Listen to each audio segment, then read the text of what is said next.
My name is Delilah Morgan, and this isn't a story about bitterness. It's about truth. The kind that comes dressed in white satin, stitched with secrets, and paraded down a floral aisle under false smiles.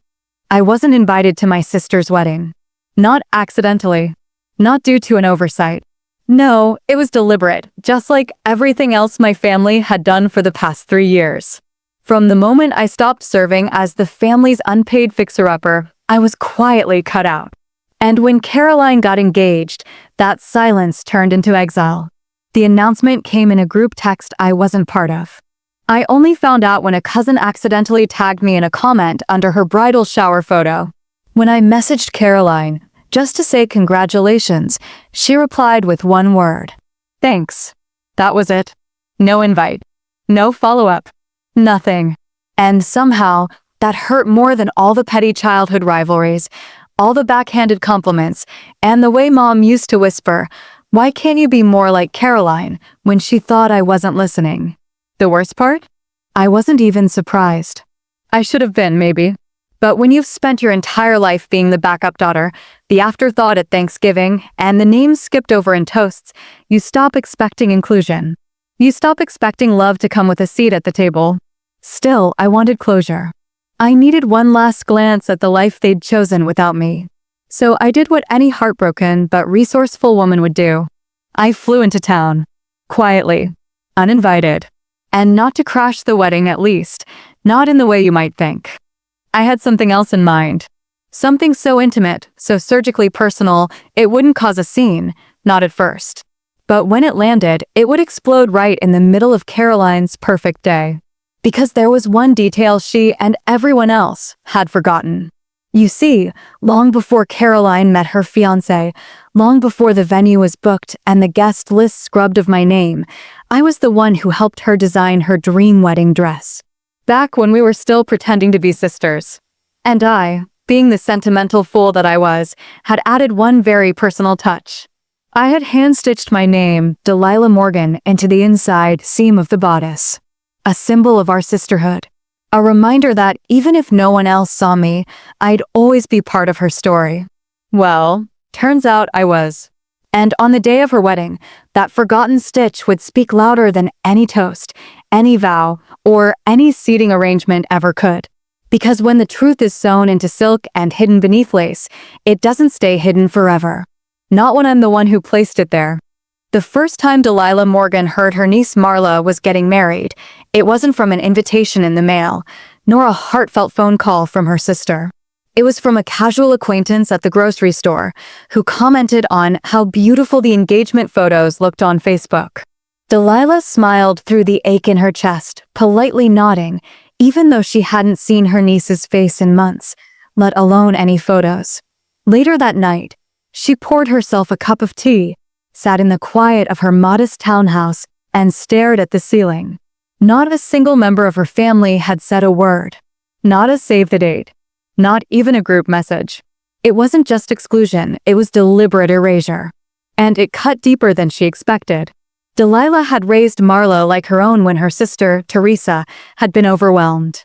Back then, Teresa was going through her 3rd divorce, and Delilah stepped in for years, school pickups, sick days, birthdays. She paid for Marla's ballet lessons, even helped with her college applications. And now, she was a ghost to them. Determined to stay composed, Delilah didn't cry that night. She picked up her sewing kit instead. The same one she had used for Marla's childhood costumes, birthday dresses, and prom gown. Her fingers ran across the threads with practiced ease. She began stitching, not fabric this time, but resolve. They may have erased her from the guest list, but they couldn't erase the years of love she had sown into that girl's life. The next day, curiosity got the better of her. She created a burner Facebook account and found the engagement page. Hundreds of likes, glimmering posts, and one particularly striking photo of Marla at her wedding dress fitting. The bodice looked familiar. Too familiar. Delilah leaned in closer, heart skipping. The silhouette, the neckline, the custom beading, it was the same design she sketched years ago for Marla's someday wedding. She clicked on the designer's tag, a boutique she had once freelanced for.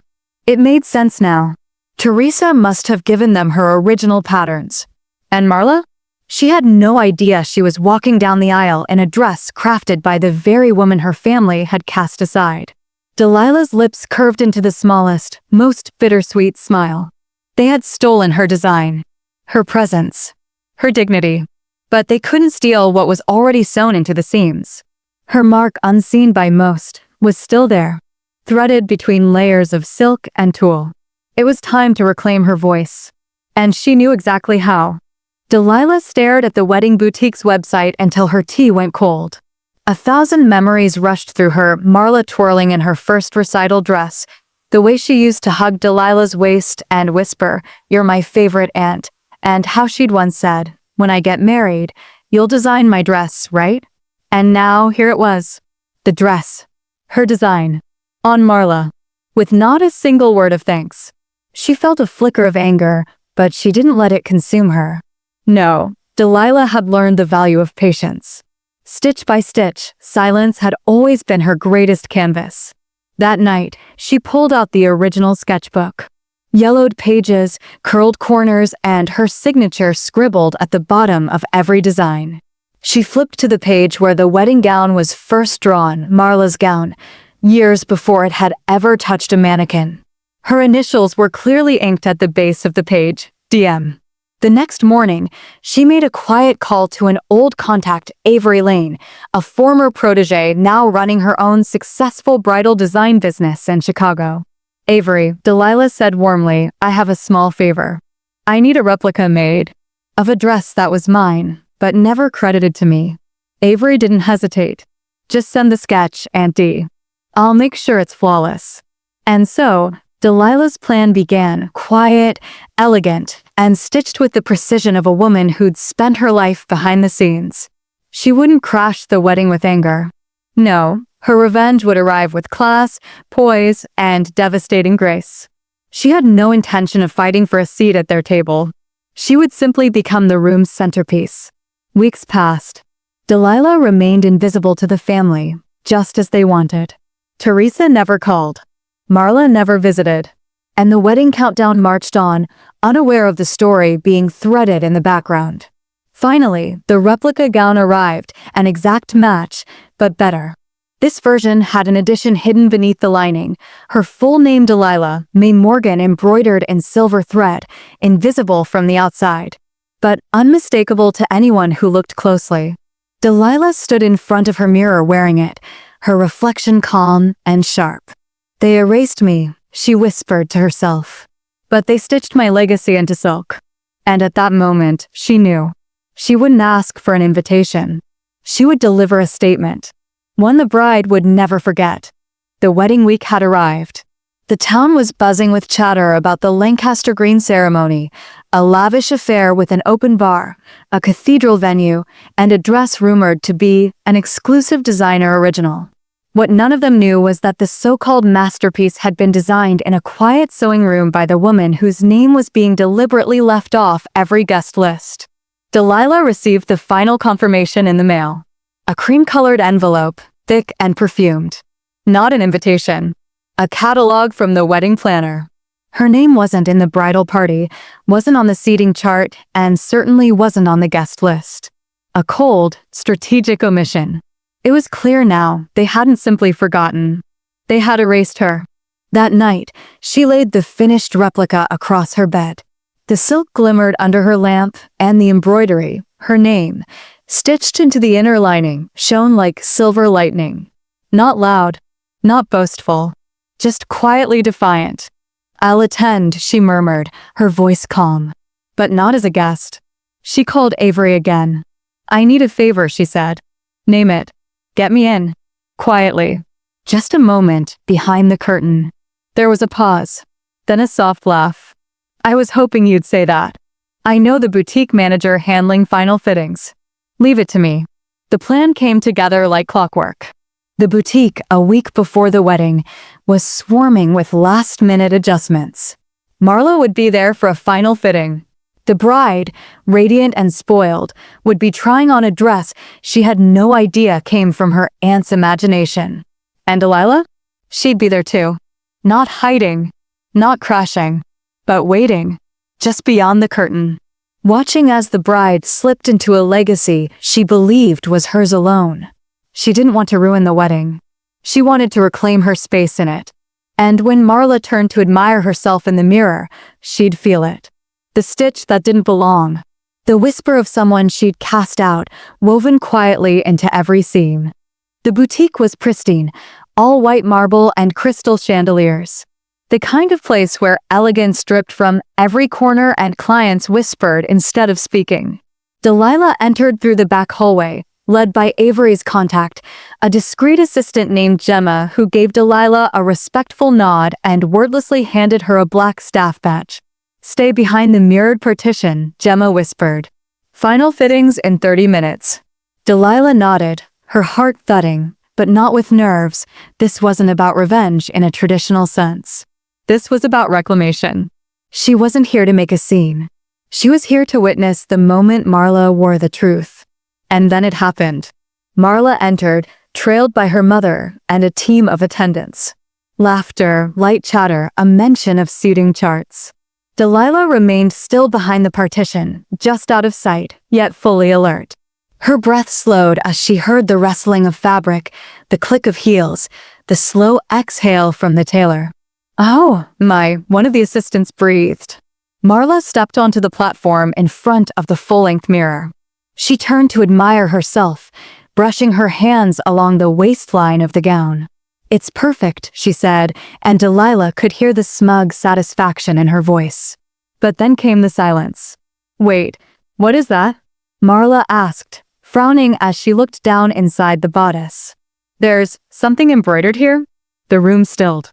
Even from behind the mirror, Delilah could see the sudden confusion ripple across the assistants' faces. One of them stepped forward cautiously. "It looks like a name. Sewn into the lining." "What name?" Marla snapped. A pause. "Delilah." The name struck like thunder. Delilah didn't need to see Marla's face to know how pale she'd gone. She heard the gown being tossed aside, the panic in Marla's voice, and the tailors scrambling to explain. "What kind of joke is this? Who allowed this?" Delilah backed away from the mirror, slipped out the door quietly, and disappeared into the alley behind the shop. She didn't need to be seen. She had already been felt. Her name was in the dress, in the celebration, in every whisper that followed. Marla may have tried to erase her, but Delilah had stitched herself back into the legacy with nothing but thread and silence. After the fitting room incident, the whispers spread like wildfire through town. In social circles where reputation meant everything, Marla's humiliation was the perfect storm, elegant, scandalous, and utterly delicious. Delilah didn't need to lift a finger. Her embroidery had done more than words ever could. But that didn't mean she was finished. At home, she opened her laptop and pulled up the wedding livestream link Marla had finally sent her 3 days before the ceremony. No explanation, no apology. Just a cold, clinical email with a line that read, "We hope you understand the venue has limited seating." Delilah smiled. Of course. She understood perfectly. She leaned back in her chair, sipping tea, her thoughts drifting back to the girl she used to be, always too quiet, too reserved, too not like us, as Marla once whispered behind her back. And yet, here she was, still standing, still crafting, and still one step ahead. She had spent the past month preparing for this moment, not out of spite, but out of necessity. She had been erased from the wedding, yes, but not from the narrative. Because she had commissioned something else beyond the stitched name. On the morning of the wedding, Delilah delivered a velvet-wrapped package to the venue. Not directly, of course.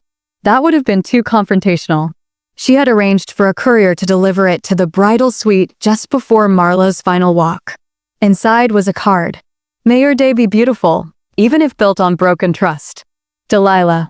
And underneath it, delicately boxed, was an antique hand mirror that once belonged to their grandmother, one Marla had insisted Delilah didn't deserve after their mothers will split the estate unevenly.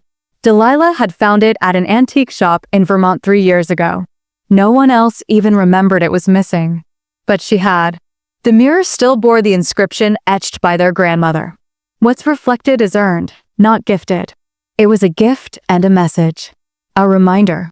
Later that evening, as the ceremony streamed live across the world, Delilah sat alone in her living room, bathed in soft lamplight, calm and whole. The bride smiled. The groom looked content. The guests clapped. But none of them knew what the bride had opened in her suite an hour before, hands trembling. And none of them saw the weight behind her eyes. Delilah didn't need a seat at the wedding. She had left her reflection in the room. And her presence, her grace, lingered longer than applause ever could. The morning of Marla's wedding arrived like any other. But for Delilah, it was a quiet triumph. She didn't wake up bitter or angry. She took her time, brewed her favorite herbal tea, and opened her sketch pad. Her thoughts were not racing, they were steady, sharp. In the background, her laptop pinged with the live stream link. For years, she had dreaded moments like these, where the spotlight would shine elsewhere and she would be expected to smile from the shadows. But not anymore. Today, she wasn't a guest. She was the silent author of the most unforgettable part of the show. The camera panned over the guests seated beneath the white tent, adorned with pale roses and golden sashes. Everyone looked stunning. But Delilah knew the truth hidden beneath those smiles and tailored suits. The groom, Nathan, stood at the altar looking proud, but not relaxed. His eyes kept darting toward the side of the tent. Delilah leaned forward as the music began. The bridal party entered, bridesmaids in shimmering sage green, holding ivory peonies. They moved like choreography, each step rehearsed and polished. And then came Marla. The crowd rose. Camera flashes burst. But Delilah's eyes were fixed on one thing, the dress. It had been altered slightly, higher neckline, some added lace, but the bodice remained untouched. The stitching on the inside still bore her name. The embroidery had not been removed. And then it happened. Just as Marla reached the altar, she stumbled, barely noticeable to most. But Delilah caught the slight falter in her step, the flicker in her eyes. Marla had felt it, the ghost of what she'd tried to erase. Delilah smiled softly. She didn't need revenge in the traditional sense. This was quieter, more precise. A truth stitched into silk, invisible to the world but unforgettable to the wearer. Delilah closed the laptop before the vows even began. She didn't need to hear them. Her moment had already passed, and it was more powerful than anything spoken beneath that white tent. She returned to her studio, her fingers grazing the edge of her grandmother's mirror. The message was clear. Sometimes, the loudest presence is the one that never claps. The wedding ended, but the silence that followed was louder than any applause. Delilah didn't scroll social media to see the photos or watch replays of the ceremony. She didn't have to. Her moment wasn't about likes or views, it lived under the skin, in a place Marla couldn't scrub clean.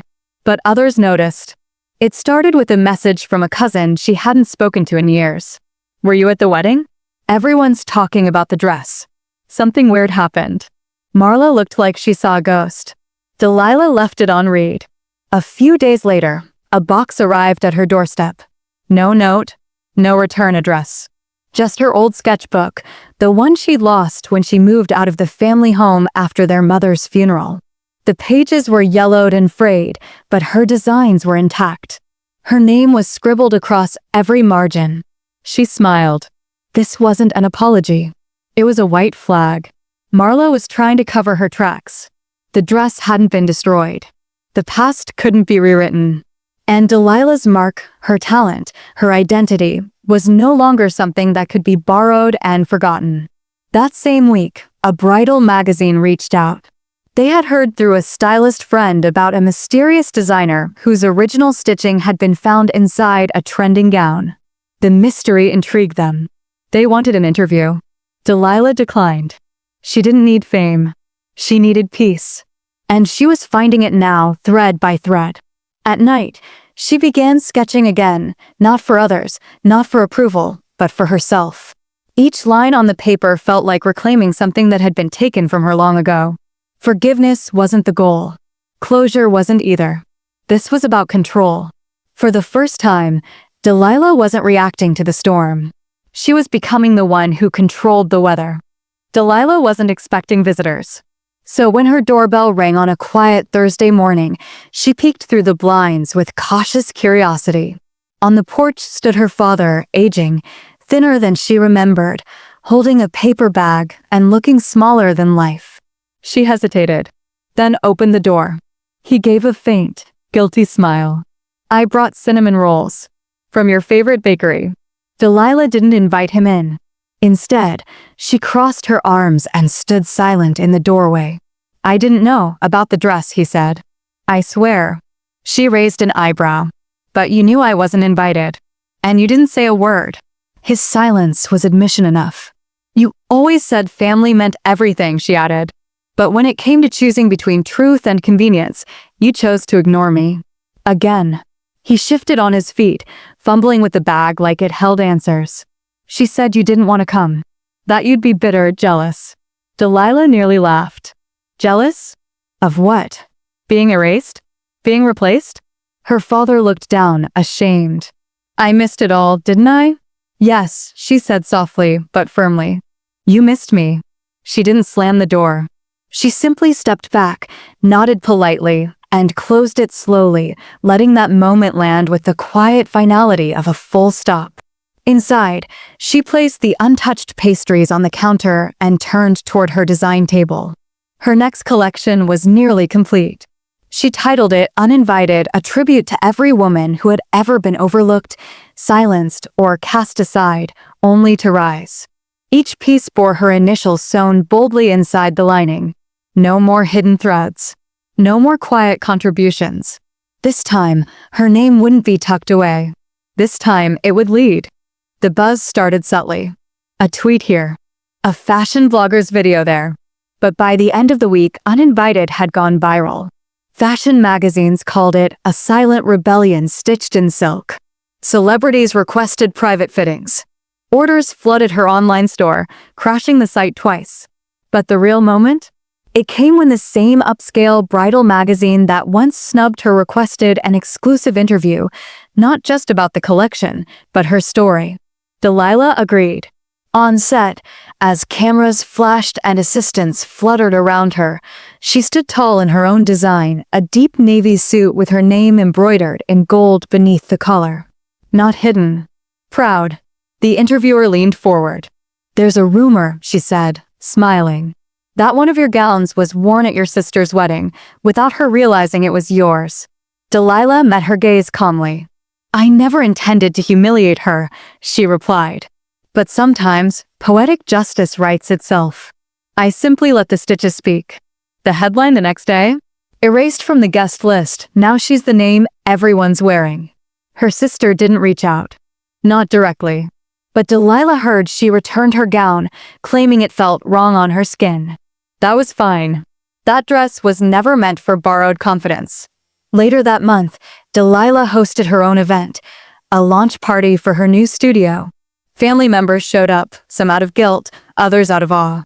Delilah welcomed them with grace, but not with open arms. She'd made peace with the past.